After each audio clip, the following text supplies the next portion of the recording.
Welcome to the Moments That Matter podcast. I am your host, Laura Escamilla. And I am your co-host, Isaac Escamilla. So in the last episode, we talked about student loans and Parent Plus loans and how borrowing often fills the remaining gap of financial aid once it's applied.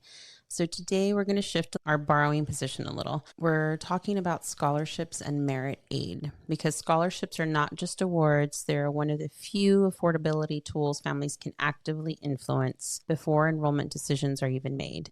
And understanding how they work changes how families prepare. So first, let's discuss merit aid versus need-based aid. Both these terms get mixed up a little. Need-based aid is calculated primarily through FAFSA and income metrics.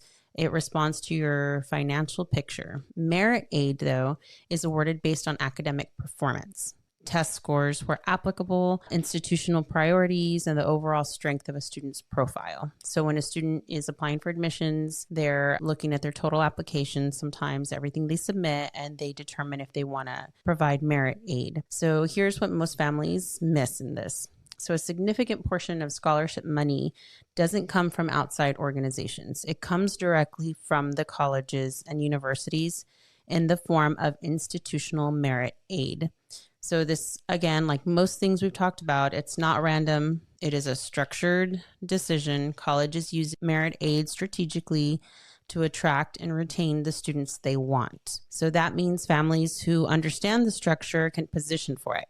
And families who don't often leave that money on the table. Isaac and I have talked about before how we've done this with our kids attending Baylor. We understood what scores they needed to get merit aid. So this is something that if you understand it going in can help you significantly, but you have to, like everything else that we've discussed, understand it early. So a little bit about test scores and merit aid.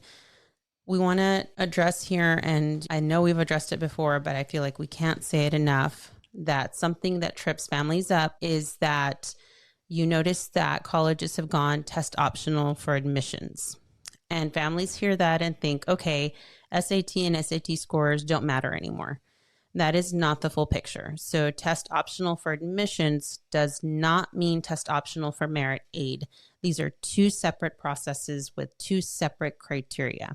A student can be admitted without submitting a test score, and then they might be ineligible for receiving significant, smaller, maybe merit scholarships because they didn't submit an SAT or ACT score. We've seen families personally and through our workshops, this completely throws them off guard. They thought they were admitted. They don't understand why they didn't get merit scholarships. And it all comes down to that they didn't submit their scores because the schools were test optional. So they celebrated admissions. Then they realized that the merit award they were expecting was tied to a score that they never submitted. So SAT and ACT scores still matter. They matter for scholarships. They matter for merit aid thresholds. And in many cases, they matter for the difference between a manageable cost and unmanageable one from going to college. So when I talk about test preparation in the high school timeline, we mean it, right? Do not skip this step because the school says test optional for admissions. Ask specifically what role test scores play in merit aid decisions when you're looking at schools. That question could be worth thousands of dollars. In our case, for our kids, almost half of their cost of attendance. So why timing matters more than most families realize is that when you're reflecting back, and I'm reflecting back, and I'm hearing, stories from families at workshops or some of the interviews I've done, they underestimate the timing of planning this. So institutional scholarships often depend on applying by priority deadlines, completing admissions applications early, and submitting FAFSA on time and meeting automatic merit criteria set by the institution. So you can apply for admissions. If you hold off on applying, you might be missing that deadline for their merit aid when they consider that for students. So you want to be cognizant of what that is. So you might be able to get admitted all the way through, March, but you've missed opportunities for scholarships at that point. Right. So merit aid, like most of the aid available through institutions, is first come, first serve. You're applying and they're going to give out money until they don't have any more. They'll give it away until it's exhausted. So they're not holding money, just waiting for somebody to come in and apply. So in many cases, Students are evaluated for scholarships automatically when they apply for admissions. There's no separate application. The window is the application itself. This is why I want to walk through what scholarship positioning actually looks like across all 4 years of high school, because this is not a senior year conversation. And like everything else we're discussing, it never was, right? Ninth grade is about building the foundation, strong grades in challenging courses, exploring extracurricular interests, beginning to build a meaningful profile. Families in ninth grade should also be having early conversations about what college might cost, what saving options exist. 10th grade is about preparation and research. This is where we begin SAT test prep, start researching scholarship opportunities, take the PSAT, what matters for, national merit qualifications, other large scholarships. It's also a good time to go over the net price calculators to get a realistic picture of what schools actually cost. 11th grade is about testing and engaging. So aim to complete SAT and ACT testing by spring of junior year. So fall, you want to take those exams. Attend colleges, get the right information, and give yourself time to retake the exams if you need to. Right. That's very important because both of our students had to retake them to get the scores that they required. Right. So if you're taking it in fall, they're not testing every single weekend. There are specific test dates. There's like 5 or 6 through the year. So you want to do the first one you can in the fall. Give yourself an opportunity to take another one in the winter if you need to, and keep allowing yourself the space to do that. You don't want to take it at the end of junior year and be stuck where there is no testing option. Right. Take it early and take it often. So the thing with our children is that both of them were very active in different clubs and sports. Mm-hmm. So they were not available for several of the opportunities that they required. So we really had to push things up, and we had some close calls a couple of times because they did have events scheduled on the same day that those dates were scheduled. Right. And those are hard dates. So in our case, our kids didn't really get to, the school tries to set up a testing date at the school to help kids. And for our kids and a lot of kids that are active playing sports and doing other activities that require them to be out on Saturdays, they didn't get to attend those. So we scheduled them to go to testing at the local universities and do different dates than what the school was offering. Right. The date that the school offers is not all that's out there. They can go to any location, any date that's available. You can go to the ACT and SAT websites and they'll show you the schedule, and you can go to the closest one to you on the date that works for you, but you have to register in advance, weeks in advance. So this is a planning thing. Those dates do fill up. So definitely there's only so many seats. Yeah. And so when you're a junior, you want to start trying to get the first dates you can to get that out of the way and give yourself opportunity to retake it because you're again going to have to fit it in your schedule if it has to be taken again. 12th grade is when it all comes together. Submitting applications, completing FAFSA when it opens in October, and applying for scholarships aggressively.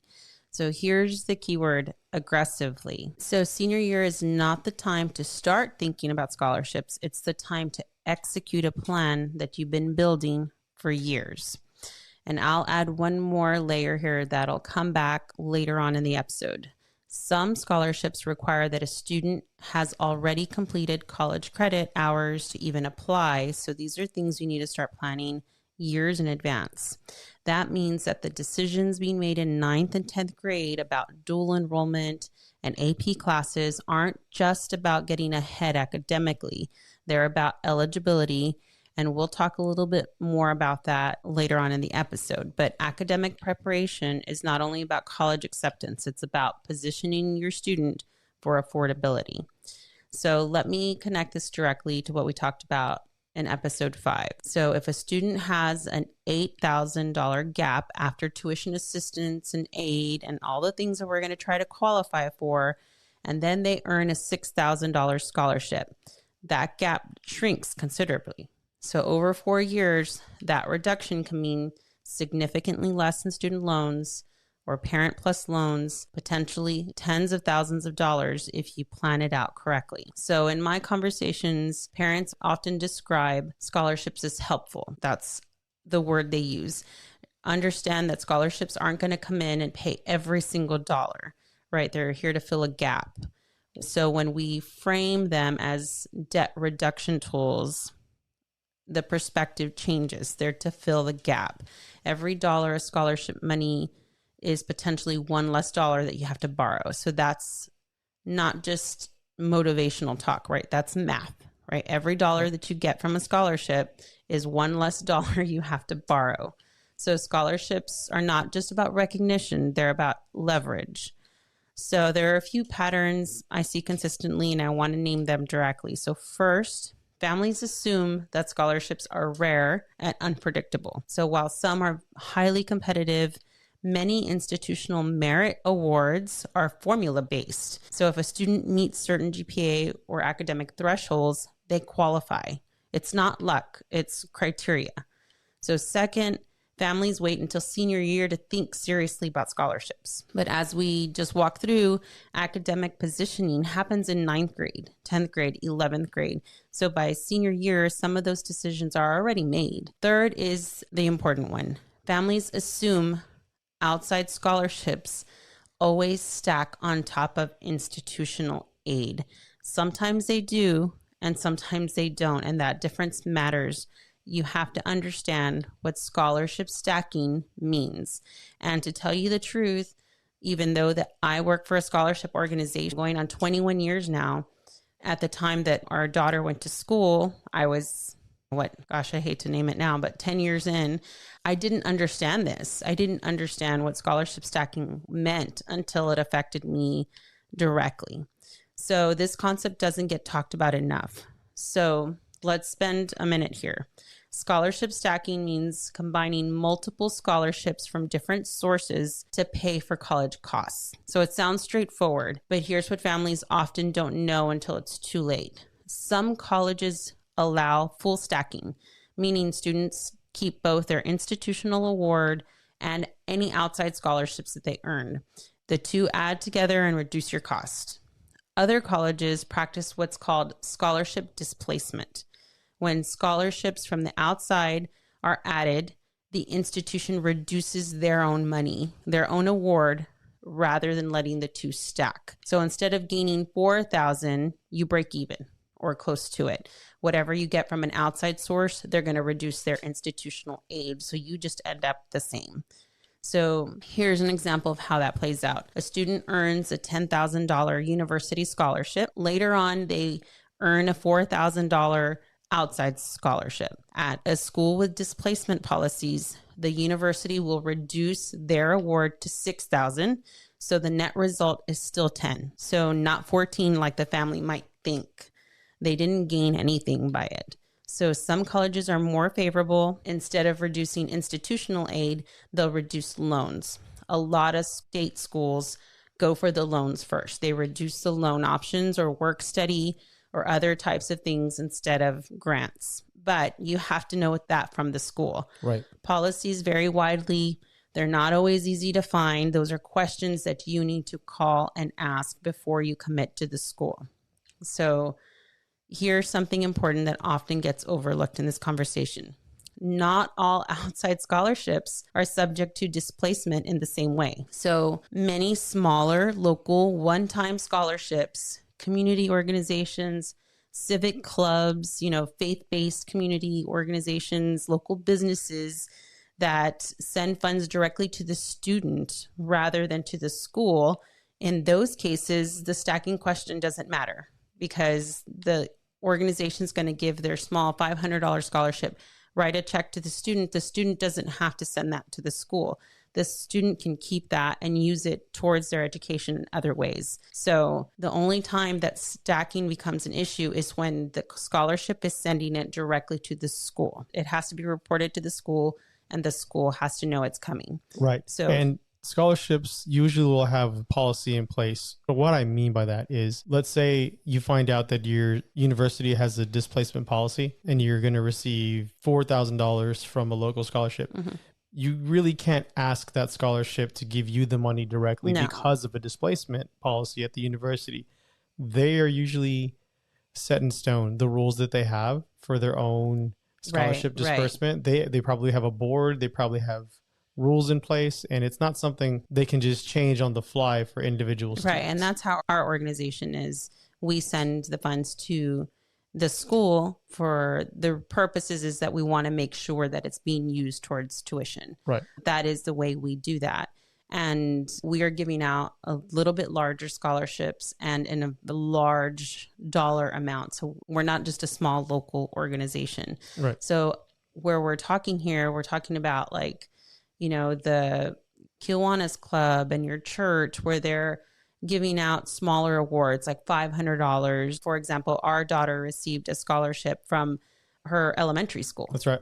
Right. A small scholarship, but 500 here, 500 there, they add up, right? $1,000. Every dollar counts. So they can cover textbooks, they can cover fees, transportation, everyday costs, you know, the cost to starting college. So every dollar does matter. So, you know, understand that from applying to the scholarships. I'm not saying not to apply to scholarships that send the aid to the school, because if it's a case where you're going to a school and they didn't offer you any merit aid, that money matters, right? That's going to get applied. That's going to go towards it. So also call the school and ask, because you can always decline the scholarship. You could. So just tell the organization, rather you award it to somebody else because it's not going to help us here, right? So that's up to you, and that's for you to understand before you accept and count on that money.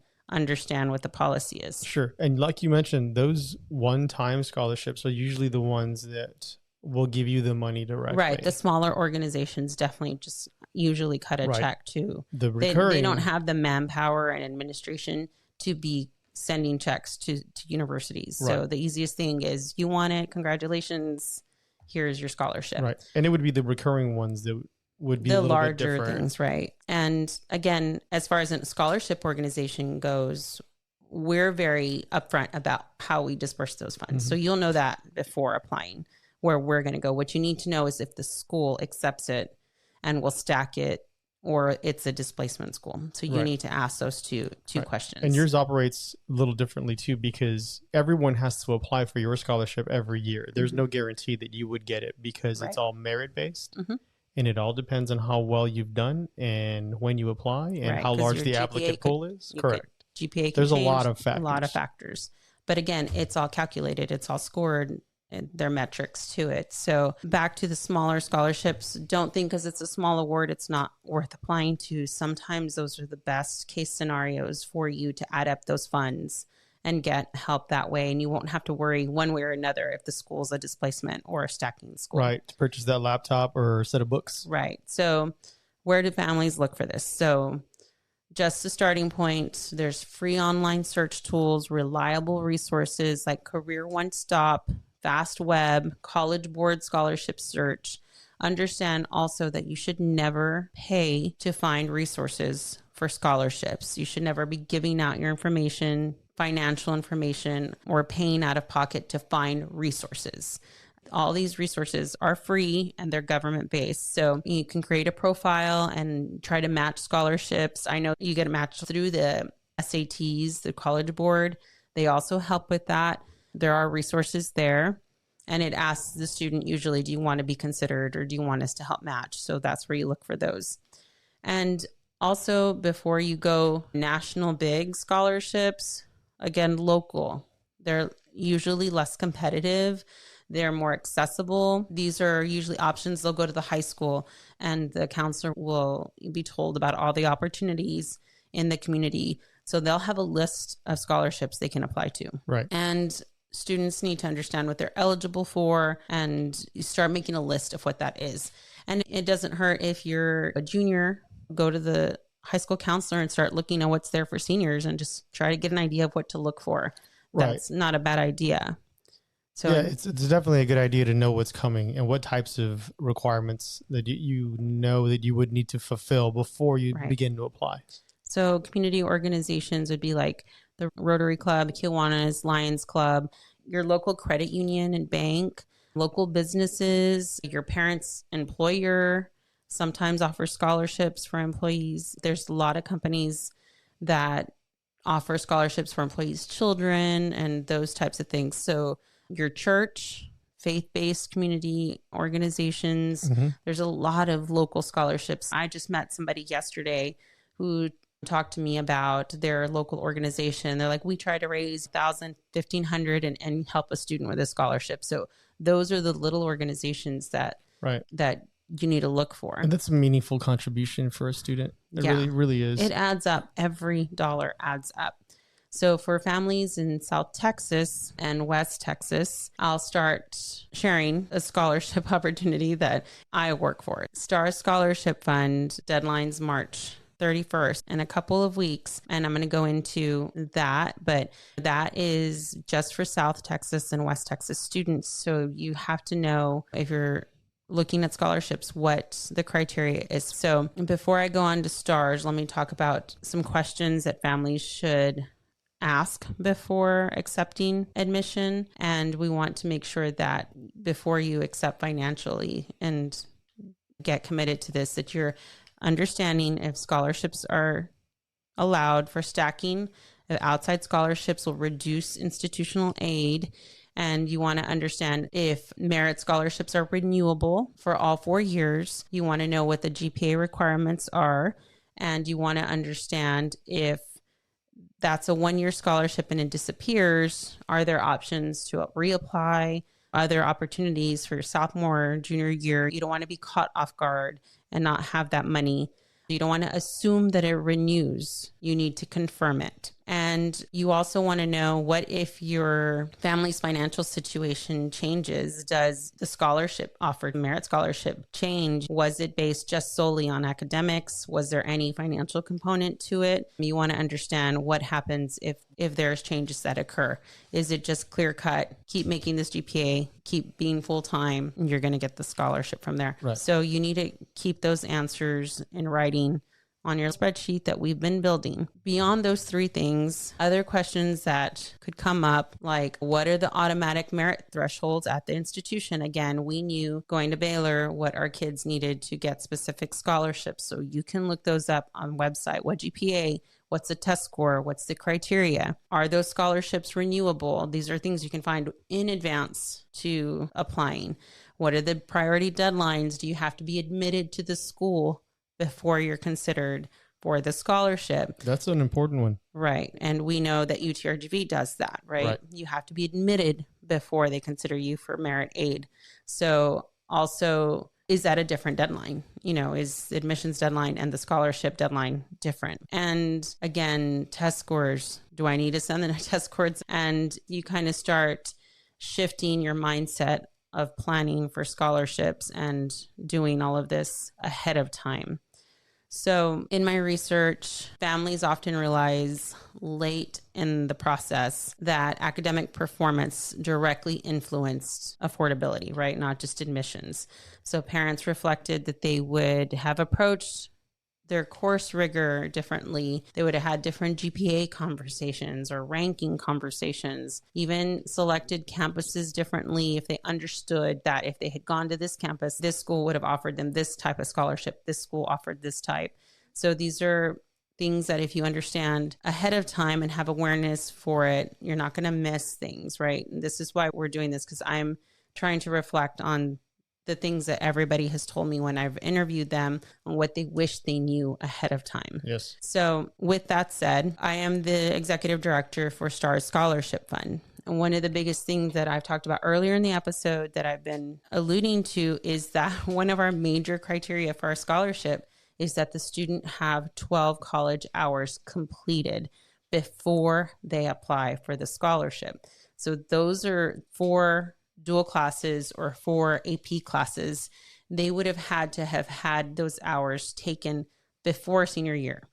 So that's a planning tool, something you would have had to plan sophomore, junior year to know that. And we're not the only organization like that, right? So you have to understand what the criteria is in advance so that you can make sure you're set up for it. Because there's nothing harder for me than going to a college fair and talking to a senior, and I'm asking them, do you have any college hours? And like, no, I didn't take any. And it's like, okay, there's a whole different discussion, right? So I want to make the connection. This is coming from real world experience and my actual experience out there with students.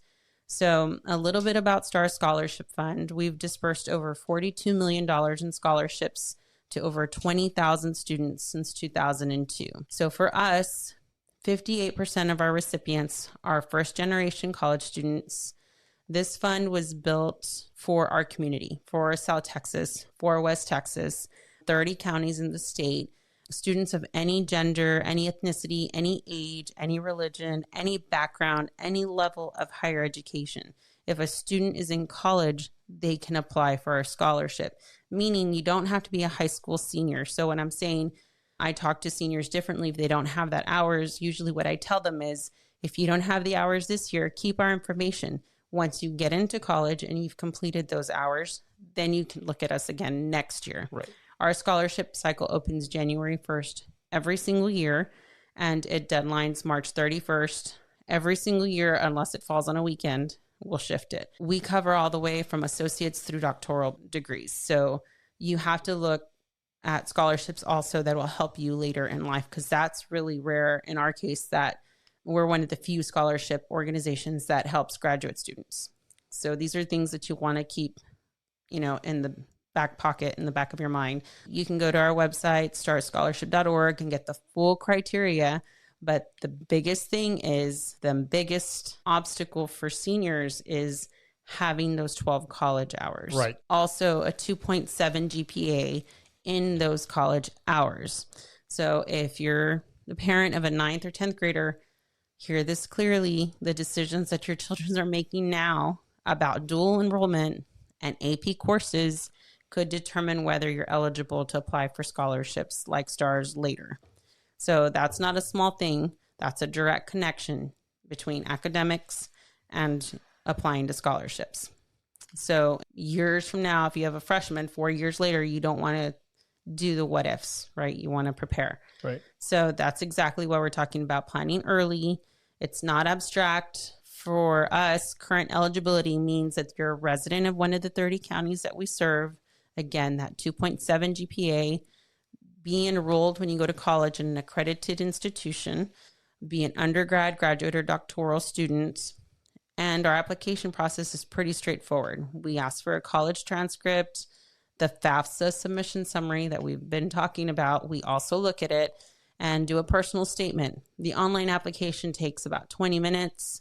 It's all online. The transcript gets sent separately, but everything can be done. And usually we announce our students, our recipients, in July, and we send funds after we have verified enrollment with the school in the fall and spring. And how far along is that in the semester? So that is 12 days, the census deadline. We don't send funds before the student gets that bill. So that's an important distinction for us. So typically what happens is that if the parent or student pays or gets a loan, our scholarship will go back and repay that loan, or the funds will be given to the student. We do that personally because over 22 years that we've been in existence, we've felt that that is the best way to ensure that our funds are going to help the student at the school. Yeah. Also, what happens at schools, not that it happens all the time, just what happens is if a student enrolls full time, they get full aid. And if they drop a class a week or two in, they get reimbursed their funds. We don't want to give funds and then they drop a class and get the money refunded to them. So at the 12th day, the census deadline, that's the last day a student can drop and get 100% of their money back. So from there, that's where we check them. And that's when we send the funds. And that is the same every semester. And we check enrollment and GPA each semester. So if you meet criteria, again, it is quantifiable. It is everything you enter into that application. That's what we score. So it's not subjective. We're not picking students randomly because we like their name or we like where they went to school. It is a scoring system. It is very strategic. So scholarships, again, do not operate in isolation. They have to do with FAFSA. Your FAFSA will tell you what you're eligible for. Some scholarships will require you to be Pell Grant eligible. Some won't. STARS does not. You do not have to be Pell Grant eligible to apply, but you will see that often. It is tied to FAFSA. And it is also part of tuition assistance programs. We talked about that those programs are going to help you fill the gap. So if you have a scholarship and then they give you a grant, the school is going to help you make up that tuition cost with everything together. So you want to understand that it's part of a system. All the pieces will connect, and we want to figure out how to make that gap as small as possible. So it's not just about getting the student in. It's about trying to figure out strategically how to pay for this. So in the next episode, we're going to talk about something that families rarely talk about, and it's not tuition.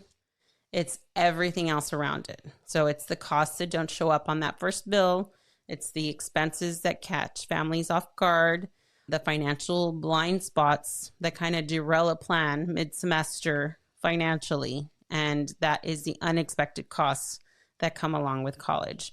And this is a conversation that every family should hear.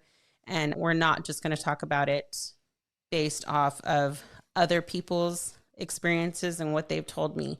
This is going to be based on our firsthand experience as parents sending our kids to college. That's right. With that said, scholarships are not random. They're structured opportunities that reward preparation, timing, asking the right questions, starting early, and apply for everything, big and small, and understand the system that you're working within. So preparation creates leverage, and leverage changes outcomes. So we need to be ready for that. Thank you for joining us. We'll see you next week. All right. And if you're listening on YouTube, don't forget to like and subscribe. And